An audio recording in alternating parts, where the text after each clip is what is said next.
बिस्मिल्लाहिर्रहमानिर्रहीम। कुरान अल्लाह का अंतिम और सदियों से पूरी तरह संरक्षित रहस्योद्घाटन। एक शांत शाम थी। डूबते सूरज की सुनहरी चमक आंगन में फैल गई थी। पक्षी धीरे धीरे चहचहा रहे थे और एक हल्की हवा पेड़ों के बीच सरसराहट कर रही थी। पिता और पुत्र बरामदे में साथ बैठे हुए थे, शांत वातावरण का आनंद ले रहे थे। हमजा, लगभग 10 साल का एक जिज्ञासु लड़का, गहरी सोच में था। अपने हाथ में एक छोटा पत्थर घुमा रहा था।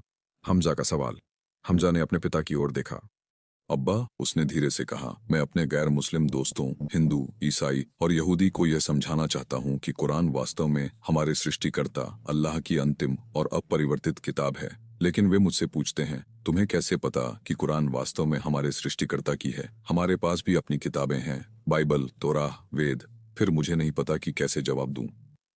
क्या आप मेरी मदद कर सकते हैं इसे उन्हें समझाने में? पिता ने गर्मजोशी से मुस्कुराते हुए अपना हाथ हमजा के कंधे पर रखा। पिता का जवाब।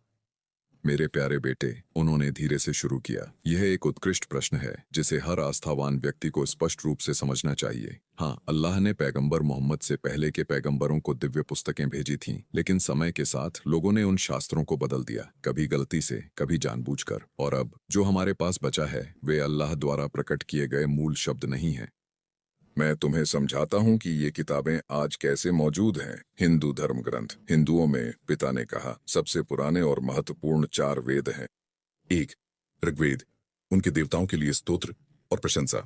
2, यजुर्वेद, अनुष्ठान और बलिदान। 3, सामवेद, गीत और मंत्र या अथर्ववेद, दैनिक प्रार्थनाएं, ताबीज और उपचार के शब्द। फिर सैकड़ों अन्य ग्रंथ हैं, उपनिषद, पुराण, महाभारत, रामायण और भगवद गीता। लेकिन इनमें से किसी का भी एकल अपरिवर्तित मूल प्रति नहीं है।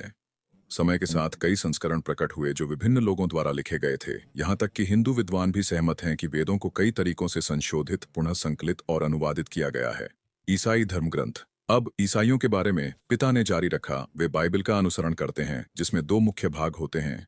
1, पुराना नियम जो यहूदी तोराह के समान है। 2, नया नियम जो पैगंबर ईसा यीशु के बारे में है, लेकिन एक भी एकल बाइबल नहीं है, कई संस्करण हैं।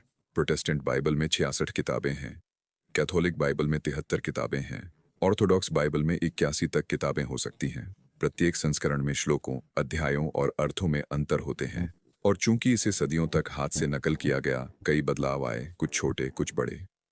इसीलिए आप king James version, new international version, good news Bible और अन्य के बारे में सुनते हैं, जो सभी अलग अलग तरीके से अनुवादित और संपादित किए गए हैं। बाइबल मूल रूप से अल्लाह का संदेश थी, लेकिन पैगंबर ईसा को प्रकट की गई मूल इंजील अब अपने शुद्ध रूप में मौजूद नहीं है। हमजा ने ध्यान से सुना जब उसके पिता ने जारी रखा, यहूदी लोग तनख का पालन करते हैं जिसमें तोराह शामिल है, जो पैगंबर मूसा, नेवीम, पैगंबरों की किताबें और केतुविम जैसे भजन शामिल हैं। तोरा वास्तव में अल्लाह की किताब थी, लेकिन समय के साथ इसके कुछ हिस्से खो गए या फिर से लिखे गए। विभिन्न यहूदी समूह जैसे कि ऑर्थोडॉक्स, कंजर्वेटिव, रिफॉर्म, यहाँ तक कि थोड़े अलग संस्करणों का पालन करते हैं। मेरे बेटे, आज जो बचा है वह मूल तोराह नहीं है जो पैगंबर मूसा को प्रकट की गई थी। पिता ने करीब आकर धीरे से कहा, मेरे बेटे, जब मैं अपने गैर मुस्लिम दोस्तों से बात करता हूं तो वे अक्सर कहते हैं, अतौफ्तु, हमने केवल बाइबल को सरल भाषा में अनुवाद किया। यही कारण है कि हमारे पास कई संस्करण हैं, लेकिन आपको समझदारी से जवाब देने के लिए तैयार रहना चाहिए। उन्हें बताएं, अगर कोई अल्लाह के मूल शब्दों को बदलता रहता है तो हम कैसे भरोसा कर सकते हैं कि वह संदेश दिव्य है? शैतान हमेशा लोगों को अल्लाह की इबादत से दूर करने की कोशिश करता है। वह नहीं चाहता कि हम जन्नत तक पहुंचें, इसलिए वह मानवता को धोखा देता है, यहाँ तक कि अल्लाह के शब्दों को बदल कर भी। यदि पहले के धर्म ग्रंथों के विद्वान अल्लाह की पूर्व पुस्तकों का अनुवाद करना चाहते थे तो उनकी पहली जिम्मेदारी ये होनी चाहिए थी कि वे मूल पाठ को ठीक उसी रूप में संरक्षित करें जैसा कि वह प्रकट हुआ था। संदेश का अनुवाद करना स्वीकार्य है, लेकिन परिवर्त या मूल शब्दों को बदलना नहीं है। दुर्भाग्यवश मूल पांडुलिपियां संरक्षित नहीं की गईं और इसके बजाय लोग नई प्रतियां बनाते रहे। नई संस्करण अलग सामग्री के साथ प्रकट हुए और मूल कभी नहीं बचे।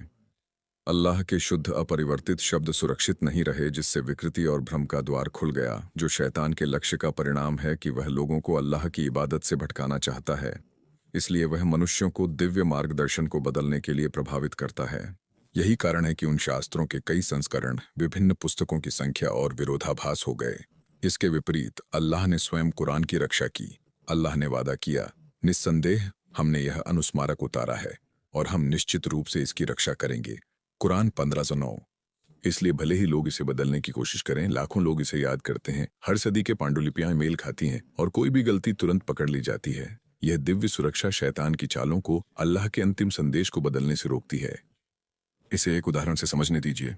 कल्पना कीजिए कि आपका दोस्त आपको एक अजनबी के माध्यम से एक लिफाफे में कुछ पैसे भेजता है, लेकिन आपको नहीं पता कि आपके दोस्त ने वास्तव में कितना भेजा। क्या आप बिना पूछे या गिने इसे स्वीकार कर लेंगे? क्या होगा अगर आपके दोस्त ने आपको $300 भेजे, लेकिन अजनबी ने गुप्त रूप से $100 ले लिए और आपको केवल $200 दिए? आप निश्चित रूप से उसे गिनेंगे और अपने दोस्त से पुष्टि करेंगे उस व्यक्ति पर भरोसा करने से पहले, है ना? उसी तरह यह मामला कहीं अधिक गंभीर है। यह हमारी मृत्यु के बाद की अनंत जीवन से संबंधित है। हमें सावधानी से सोचना और समझदारी से चुनना चाहिए। एक तरफ कई किताबें हैं जिन्हें समय के साथ कॉपी, अनुवाद और बदला गया है। दूसरी तरफ एक दिव्य किताब है, कुरान, जिसे खुद अल्लाह ने पूरी तरह से संरक्षित किया है, शैतान की छेड़छाड़ से सुरक्षित। यह अपरिवर्तित है, हमारे सृष्टिकर्ता का शुद्ध संदेश, कुरान, अंतिम और संरक्षित रहस्योद्घाटन। हम जाने एक पल के लिए सोचा, तो बाबा, अगर वे सारी किताबें बदल दी गईं तो कुरान कैसे अलग है? उसके पिता मुस्कुराए। यही कुरान की खूबसूरती और चमत्कार है। जब अल्लाह ने इसे हमारे पैगंबर मोहम्मद को प्रकट किया तो उन्होंने इसे खुद संरक्षित करने का वादा किया। वास्तव में यह हम ही हैं जिन्होंने कुरान को उतारा है और वास्तव में हम ही इसके रक्षक होंगे।